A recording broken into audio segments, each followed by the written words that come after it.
UPSC pre 2023 में आपसे question पूछा गया था।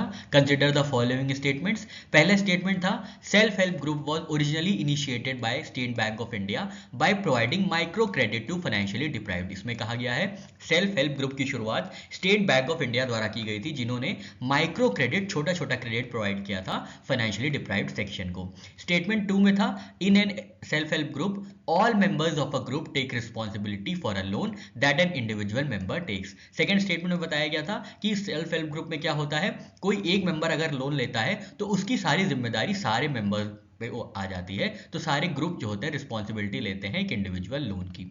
थर्ड स्टेटमेंट था regional rural banks and scheduled commercial bank support एसएचजीज। तो सेल्फ हेल्प ग्रुप्स को सपोर्ट करते हैं रीजनल रूरल बैंक्स और स्केड्यूल्ड कमर्शियल बैंक्स। तो इसका सही आंसर है option B, only 2।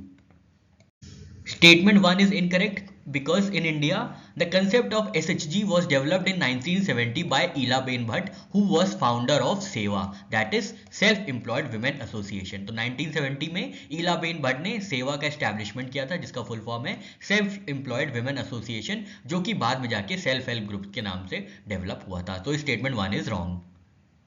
Statement 2 and Statement 3 are correct. In Statement 2 it was given in an SHG all members are jointly responsible for loans। तो सारे members responsible होते हैं किसी भी individual loans के लिए, तो Statement 2 correct था। Statement 3 में कहा गया था regional rural banks and scheduled commercial banks support SHGs, तो that is true।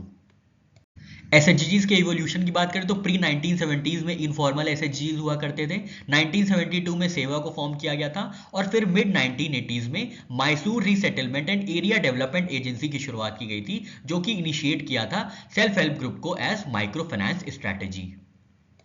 1992 में NABARD SHG bank linkage programme was started in which self help groups was connected with formal banking institutions. Formal banking institutions के साथ self help groups को connect किया जाने लगा। फिर 1990s में government promoted self help groups via schemes like Swarna Jayanti Gram Swarozgar Yojana and National Rural Livelihood Mission. तो इन स्कीम्स का यूज करते हुए एसएचजीज को प्रमोट किया जाने लगा 1990s के बाद से। बात करें रीजनल रूरल बैंक्स की, तो इनको स्टैब्लिश किया गया था 1975 में अंडर आरआरबी एक्ट 1976। ये प्रोवाइड करते हैं credit and banking services to small farmers, labourers, artisans and rural entrepreneurs. It is established on the request of a sponsor bank to central government. Ownership structure क्या है, तो central government own करती है RRB का 50%, state government owns 15% and sponsoring bank owns 35%। RRB का supervision किया जाता है नाबार्ड द्वारा और इनको टोटल बैंक क्रेडिट में 75% तक का बैंक क्रेडिट जो है प्रायोरिटी सेक्टर लेंडिंग को प्रोवाइड करना पड़ता है।